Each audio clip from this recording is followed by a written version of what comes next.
China ప్రభుత్వం మరో కొత్త ప్రయోగం చేసింది. అణుబాంబు కంటే శక్తివంతమైన బాంబును చైనా తయారు చేసి దానిని విజయవంతంగా పరీక్షించింది కూడా. ప్రపంచం మొత్తం డ్రాగన్ కంట్రీ వైపు చూసేలా చేశాడు చైనా అధ్యక్షుడు జిన్పింగ్. ఇక ఈ బాంబుతో ప్రపంచ దేశాలు తమతో యుద్ధం చేయాలంటే వేణులో వణుకు పుట్టేలా చేసింది. చైనా విజయవంతంగా హైడ్రోజన్ బాంబును పరీక్షించింది. ఇది పేలితే 1000 డిగ్రీల ఉష్ణోగ్రత విడుదలవుతుంది. 2 కిలోల మెగ్నీషియం హైడ్రేట్తో చైనా షిప్ బిల్డింగ్ కార్పొరేషన్ పరిధిలోని 705 రీసెర్చ్ ఇన్స్టిట్యూట్ ఈ హైడ్రోజన్ బాంబు టెస్ట్ చేసినట్లు తెలిపింది. కాగా ఈ పరీక్ష అణ్వస్త్రాల తరహాలో పేలుడు తీవ్రతను కలిగించినప్పటికీ అదనంతర రేడియేషన్ దుష్పరిణామాలు లేవని చెబుతున్నారు.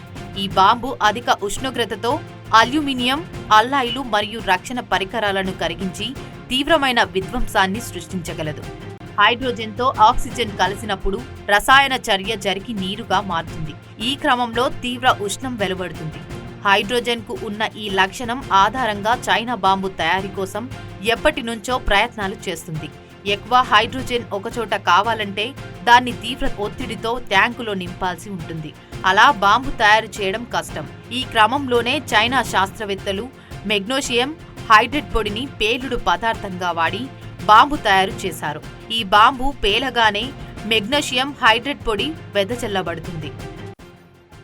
అణుబాంబు ఎంత విధ్వంసం సృష్టిస్తుందో ప్రత్యేకంగా చెప్పక్కర్లేదు.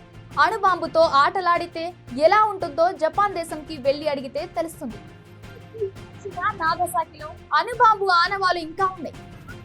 కొన్ని దశాబ్దాల పాటు దాని దుష్ఫలితాలను ప్రజలు అనుభవించాల్సి ఉంటుంది.